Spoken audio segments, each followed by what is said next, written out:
नमस्कार प्यारे बच्चों, मैं अनुराधा आज के इस सत्र में आप सबका स्वागत करती हूँ। आज हम जिस विषय पर चर्चा करेंगे वो हमारे और हमारी प्रकृति दोनों के लिए ही आवश्यक है। आज का हमारा अध्याय है पर्यावरण के मुद्दे। आप लोग अक्सर न्यूज़ में सुनते होंगे कि किस तरह से जनसंख्या बढ़ती जा रही है।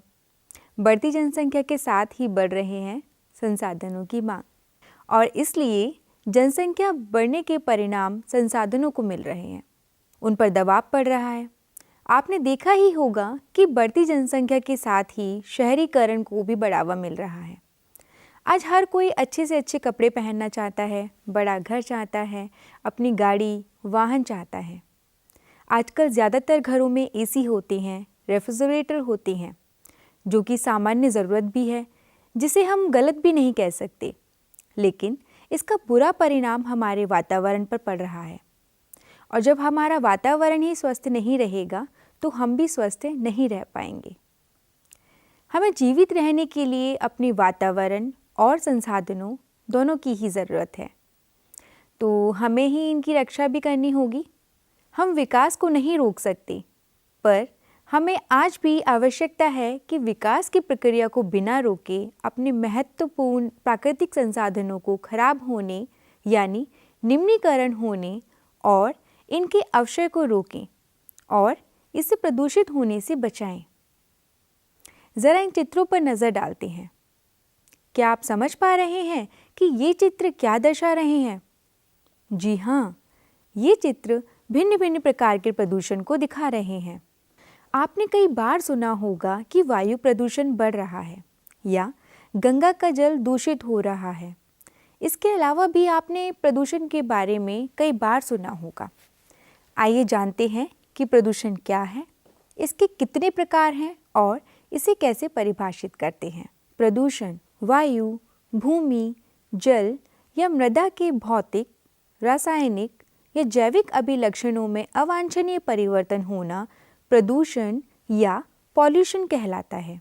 मतलब जो उनका प्राकृतिक रूप है उसमें ऐसे बदलाव होना जो कि अप्रिय या अनएक्सेप्टेबल हो। जैसे वायु में ऑक्सीजन, कार्बन डाइऑक्साइड, नाइट्रोजन आदि गैसों का एक स्थिर अनुपात होता है। जब यह अनुपात बिगड़ जाए तब वायु प्रदूषित कहलाती है। अवांछनीय परिवर्तन उत्पन्न करने वाले कारकों को प्रदूषक या पॉल्यूटेंट कहते हैं। आधुनिक युग में वैसे तो मानव जनित सभी औद्योगिक पदार्थ प्रदूषक का कार्य करते हैं, लेकिन रोजमर्रा उपयोग में आने वाले अनेकों पदार्थ विभिन्न प्राकृतिक चक्रों तथा प्रक्रियाओं के माध्यम से फिर दोबारा उपयोगी रूप में परिवर्तित हो जाते हैं। लेकिन अनेकों ऐसे पदार्थों का भी आविष्कार हो गया है जिन पर प्राकृतिक विघटकों अथवा चक्रों का प्रभाव नहीं होता है तथा ये पदार्थ उपयोग के पश्चात गंभीर समस्या उत्पन्न करते हैं। पदार्थों के इसी गुण के आधार पर प्रदूषक दो श्रेणी में बांटे जाते हैं। पहला, जैव विघटनात्मक या जैव निम्नीकरण प्रदूषक और बायोडिग्रेडेबल पॉल्यूटेंट। मानव सहित अनेकों जंतुओं के उत्सर्जित पदार्थ तथा फल, सब्जियों और खाद्य पदार्थों आदि का घरेलू कचरा। दूसरा, अजैव विघटनात्मक या अजैव निम्नीकरणशील प्रदूषक या नॉन बायोडिग्रेडेबल पॉल्यूटेंट, जैसे एल्यूमिनियम तथा टिन के कैंस, मरकरी के लवण, DDT, BHC, एल्ड्रीन आदि अनेक जहरीले पदार्थ इस श्रेणी में शामिल हैं। पर्यावरण के प्रदूषण को नियंत्रित तथा इसकी संरक्षा करने एवं हमारे पर्यावरण की गुणवत्ता सुधारने के लिए भारत सरकार द्वारा पर्यावरण संरक्षा अधिनियम पारित किया गया। पर्यावरण संरक्षा अधिनियम संसद द्वारा 23 मई 1986 को पारित किया गया और 19 नवंबर 1986 को लागू हुआ। इसमें 4 अध्याय तथा 26 धाराएं हैं, जिसका बहुत विस्तार हमारे पाठ्यक्रम में नहीं है। इसे पारित करने का मुख्य उद्देश्य संयुक्त राष्ट्र द्वारा पर्यावरण संरक्षण की दिशा में किए गए प्रयासों को भारत में विधि यानी कानून बनाकर लागू करना है। इस अध्याय में हम प्रदूषण के भिन्न भिन्न प्रकार और इसको रोकने के उपायों के बारे में जानेंगे। इस चित्र को ध्यान से देखिए। अब आप अंदाज़ा लगा सकते हैं कि हम किस विषय पर अध्ययन करने जा रहे हैं। आज हम वायु प्रदूषण तथा इसको रोकने के उपायों के बारे में अध्ययन करेंगे। हम भली भांति जानते हैं कि वायु हमारे लिए कितनी आवश्यक है। बिना इसके हम जीवन की कल्पना ही नहीं कर सकते। श्वसन के लिए हम वायु पर निर्भर हैं। हम सभी जानते हैं कि ताज़ी हवा स्वस्थ जीवन का बहुत महत्वपूर्ण तथ्य है। हमें ये सोचने की ज़रूरत है तब क्या होगा जब पूरे वातावरण की वायु गंदी हो जाएगी, जब शुद्ध ताज़ी हवा धूल, धुआं, विषैली गैसों, मोटर वाहनों, मिलों और कारखानों आदि के कारण प्रदूषित होती है तो उसे वायु प्रदूषण कहते हैं। वायु प्रदूषण के प्रभाव जैसे स्वास्थ्य संबंधी समस्याएं, आर्थिक नुकसान, ग्लोबल वार्मिंग, अम्लीय वर्षा, सुपोषण, वन्य जीवन पर प्रभाव, ओजोन परत का क्षरण के बारे में हम कई बार सुन चुके हैं। वायु प्रदूषण वर्तमान समय में पूरे विश्व में विशेष रूप से औद्योगिकीकरण के कारण बड़े शहरों में सबसे बड़ी समस्या है। पर्यावरण में धुआं, धुंध, विविध ठोस पदार्थों आदि का रिसाव शहर के वातावरण को संकेंद्रित करता है, जिसके कारण लोगों को स्वास्थ्य संबंधी खतरनाक बीमारी हो जाती हैं। वायु प्रदूषण के कारण मौतें और श्वास रोग होते हैं। दिसंबर 2018 में द लांसेट की एक रिपोर्ट के मुताबिक सन 2017 में 1.24 मिलियन लोगों की मृत्यु वायु प्रदूषण के कारण हुई।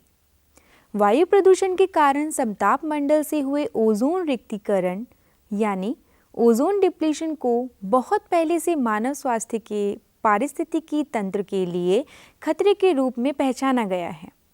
हम लोग दैनिक आधार पर बहुत सा गंदा कचरा फैलाते हैं, विशेष रूप से बड़े शहरों में, जो बहुत बड़े स्तर पर शहर के वातावरण को प्रदूषित करने में अपना योगदान देता है। मोटरसाइकिल यानी बाइक, औद्योगिक प्रक्रिया, कचरे को जलाना आदि के द्वारा निकलने वाला धुआं और प्रदूषित गैसें वायु प्रदूषण में अपना योगदान देती हैं।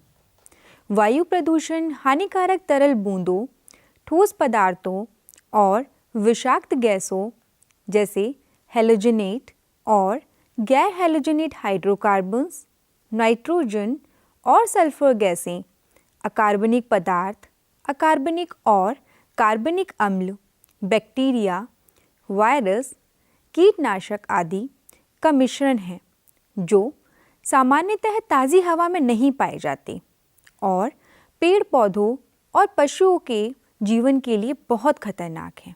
कार्बन डाइऑक्साइड जैसी गैसें जो ग्लोबल वार्मिंग के लिए सहायक हैं को हाल ही में प्राप्त मान्यता के रूप में मौसम वैज्ञानिक प्रदूषक के रूप में जानते हैं, जबकि वे जानते हैं कि कार्बन डाइऑक्साइड प्रकाश संश्लेषण के द्वारा हमको जीवन प्रदान करता है। वायु प्रदूषण 2 प्रकार का होता है, जो कि प्राकृतिक और मानव निर्मित स्रोत हैं। वायु प्रदूषण के कई प्राकृतिक स्रोत हैं, जैसे ज्वालामुखी विस्फोट, ज्वालामुखी गैसें यानी राख, कार्बन डाइऑक्साइड, धुआं, धूल और अन्य, रेत संकुचन, धूल, समुद्र महासागर की लवणीयता, मिट्टी के कण, तूफान, जंगलों की आग, ब्रह्मांडीय कण, किरण, क्षुद्र ग्रह सामग्री की बमबारी, धूमकेतु से स्प्रे, परागकण, कवक, बीजाणु, वायरस, बैक्टीरिया आदि। परंतु वायु प्रदूषण में सबसे ज़्यादा भागीदार मानवीय क्रियाएं हैं। वायु प्रदूषण के कई मानव निर्मित साधन हैं, जैसे बिजली संयंत्रों यानी पावर प्लांट की चिमनियाँ, नगर निगम के कचरे की भट्टी जैसे स्थिर स्रोत, मोटर गाड़ी, हवाई जहाज जैसे गतिशील स्रोत, समुद्री जहाज़ों जैसे मालवाहक जहाज़ों या क्रूज़ जहाज़ों से संबंधित बंदरगाह, इनसे होने वाला वायु प्रदूषण, जलाऊ लकड़ी, आग लगाने के स्थान, चूल्हा, भट्टी और भस्मक, सामान्य तेल शोधन यानी ऑयल रिफाइनिंग तथा औद्योगिक गतिविधि आदि। इसके अतिरिक्त कृषि और वानिकी प्रबंधन, कंट्रोल्ड बर्न में रसायन, धूल उड़ने और नियंत्रित दहन की पद्धतियां भी शामिल हैं। आपको जानकर हैरानी होगी कि पेंट, बालों के स्प्रे यानी हेयर स्प्रे, वार्निश, एरोसोल से स्प्रे और अन्य विलायकों से निकलने वाला धुआं भी वायु प्रदूषण में भागीदार है। लैंडफिल में जमा अपशिष्ट मीथेन गैस उत्पन्न करता है। तो हम देख सकते हैं कि वायु जिसकी सबसे ज़्यादा आवश्यकता हमें ही है, उसको प्रदूषित करने वाले भी हम ही हैं। पूरी दुनिया के लोगों के सामूहिक प्रयासों के द्वारा वायु प्रदूषण को नियंत्रित करने में मदद मिल सकती है, जैसे औद्योगिक क्षेत्रों की स्थापना रिहायशी इलाकों से दूर होनी चाहिए, लंबी चिमनी का प्रयोग करने के लिए प्रोत्साहित करना चाहिए, जो कि फिल्टर और इलेक्ट्रोस्टैटिक प्रेसिपिटेटर के साथ होनी चाहिए। ऊर्जा के अज्वलनशील स्रोतों का उपयोग करना चाहिए। पेट्रोल में गैर नेतृत्वकारी यानी एंटी नॉक एजेंट के रूप को बढ़ावा देना चाहिए। वृक्षारोपण को बढ़ावा दिया जाना चाहिए, यानी ज़्यादा से ज़्यादा पेड़ लगाने चाहिए। और भी बहुत से सकारात्मक प्रयासों को किया जा सकता है। थर्मल पावर प्लांट्स के बारे में आपने सुना ही होगा। ताप विद्युत संयंत्रों के धूम्र स्तंभ या स्मोक स्टैक्स से हानिकारक गैसें जैसे carbon dioxide, nitrogen oxide, sulphur oxide, chlorofluorocarbon के साथ राख यानी पर्टिकुलेट आदि गैसीय वायु प्रदूषक भी निकलते हैं। वायुमंडल में इन हानिकारक गैसों को छोड़ने से पहले प्रदूषकों को पृथक करके या निष्पादित यानी फिल्टर्ड कर बाहर निकाल देना चाहिए। कड़िए पदार्थों को निकालने के कई तरीके हैं, जिनमें सबसे अधिक व्यापक रूप से जो तरीका अपनाया जाता है वह है इलेक्ट्रोस्टैटिक प्रेसिपिटेटर यानी विद्युत अवक्षेपित्र, जो ताप विद्युत संयंत्र के निर्वातक यानी एग्जॉस्ट में मौजूद 99% कणिकीय पदार्थों को हटा देता है। आइए देखते हैं ये किस प्रकार कार्य करता है। इसमें एक इलेक्ट्रोड तार होता है जिससे होकर हजारों वोल्ट गुजरता है, जो कोरोना उत्पन्न करता है और इससे इलेक्ट्रॉन्स निकलते हैं। ये इलेक्ट्रॉन धूल के कणों से सट जाते हैं और इन्हें ऋण आवेश यानी नेगेटिव चार्ज प्रदान करते हैं। संचायक पट्टिकाएं नीचे की ओर आ जाती हैं और आवेशित धूल कणों को आकर्षित करती हैं। पट्टिकाओं के बीच वायु वेग यानी वेलोसिटी काफ़ी कम होनी चाहिए, जिससे कि धूल नीचे गिर जाए। मार्जक यानी स्क्रबर नामक संरचना सल्फर डाइऑक्साइड जैसी गैसों को हटा सकती है। मार्जक में यह निर्वात जल या चूना की फुहार से होकर गुजरता है। हाल ही में हमने कणिकीय पदार्थ जो बहुत ही छोटे होते हैं और अवक्षेपित्र द्वारा हटाए नहीं जा सकते के खतरों को अनुभव किया है। केंद्रीय प्रदूषण नियंत्रण बोर्ड CPCB के अनुसार 2.5 माइक्रोमीटर या कम व्यास के आकार PM 2.5 के कणिकीय पदार्थ मानव स्वास्थ्य के लिए सबसे अधिक नुकसानदेह हैं। सांस अंदर लेते समय ये सूक्ष्म कणिकीय पदार्थ फेफड़ों के भीतर चले जाते हैं और इनसे जैसे श्वसन संलक्षण उत्तेजना, शोथ और फेफड़ों की क्षति तथा अकाल मृत्यु हो सकती है।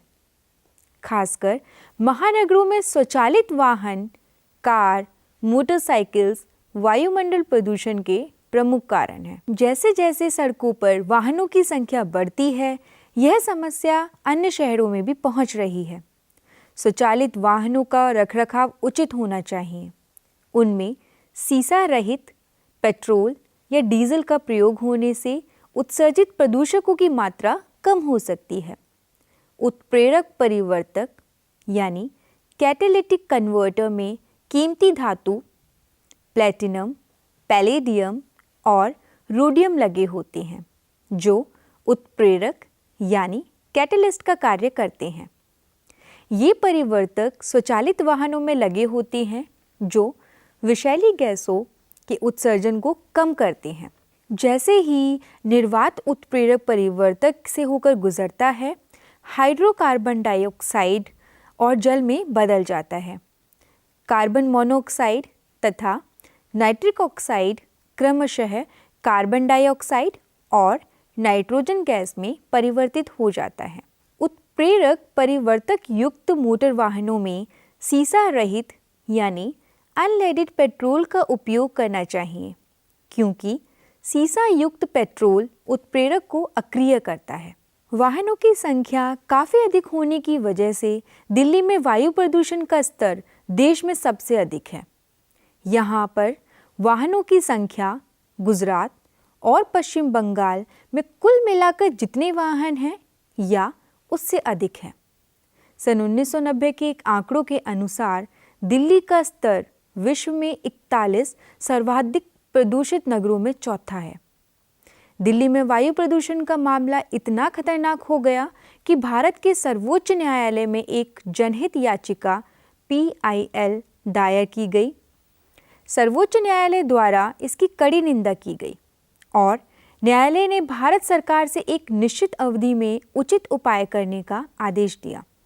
साथ ही यह भी आदेश दिया कि सभी सरकारी वाहनों यानी बसों में डीजल के स्थान पर संपीड़ित प्राकृतिक गैस यानी CNG का प्रयोग किया जाए। वर्ष 2002 के अंत तक दिल्ली की सभी बसों को CNG में परिवर्तित किया गया। आप पूछ सकते हैं कि CNG डीजल से बेहतर क्यों है? इसका उत्तर है कि वाहन में CNG सबसे अच्छी तरह जलता है और बहुत ही कम मात्रा में जलने से बच जाता है, जबकि डीजल या पेट्रोल के मामले में ऐसा नहीं है।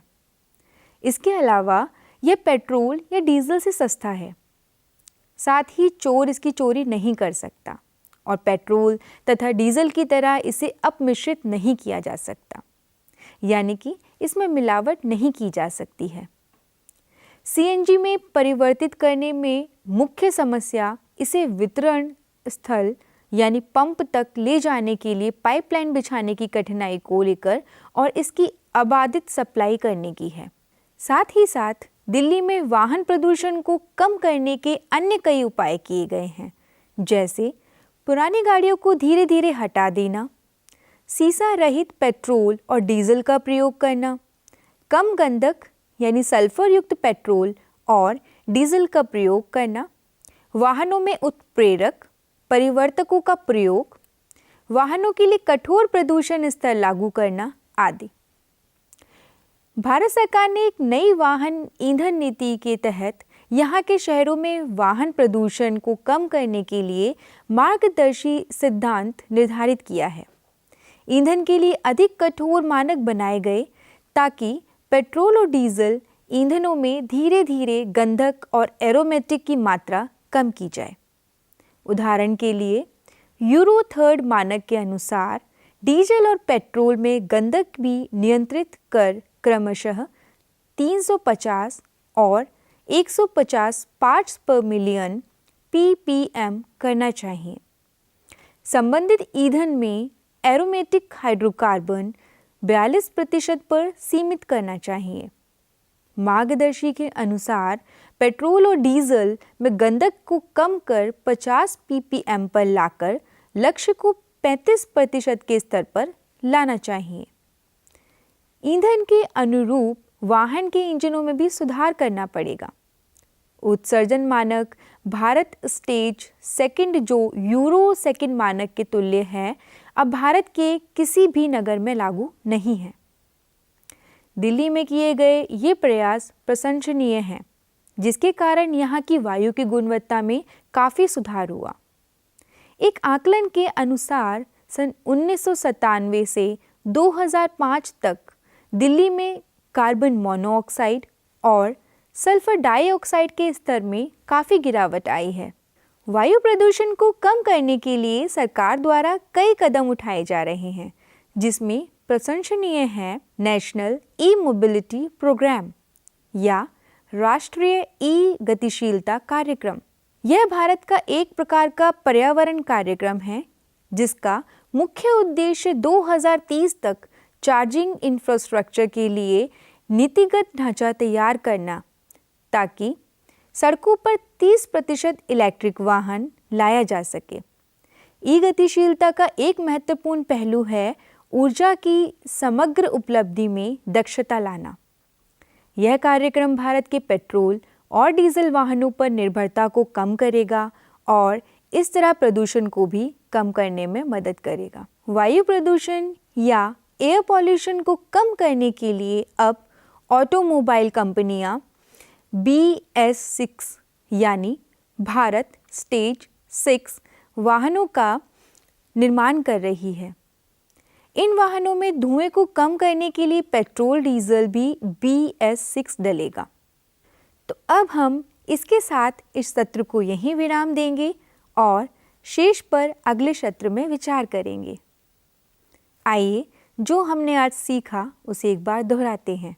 प्रदूषण वायु, भूमि, जल या मृदा के भौतिक, रासायनिक या जैविक अभिलक्षणों में अवांछनीय परिवर्तन है। प्रदूषण फैलाने वाले कारक प्रदूषक कहलाते हैं। ये दो श्रेणी में बांटे जाते हैं: जैव विघटनात्मक या जैव निम्नीकरण प्रदूषक, अजैव विघटनात्मक या अजैव निम्नीकरणशील प्रदूषक। जब शुद्ध वायु की गुणवत्ता में कमी आती है तो वायु प्रदूषित कहलाती है। वायु के स्रोत प्राकृतिक तथा मानव निर्मित दोनों होते हैं। मानवीय क्रियाओं पर नियंत्रण कर वायु प्रदूषण को नियंत्रित किया जा सकता है। वायु प्रदूषण को कम करने के लिए भारत सरकार द्वारा कई कदम उठाए जा रहे हैं।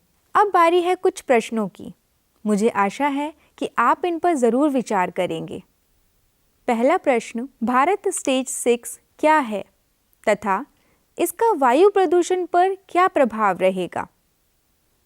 दूसरा प्रश्न, वृक्षारोपण वायु प्रदूषण को कम करने में किस प्रकार से उपयोगी है?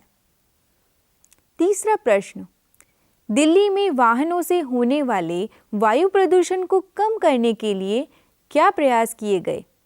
क्या दिल्ली में वायु की गुणवत्ता में सुधार हुआ? अब मैं इस सत्र को यहीं विराम देना चाहूँगी। मिलते हैं अगले सत्र में। तब तक के लिए नमस्कार, धन्यवाद।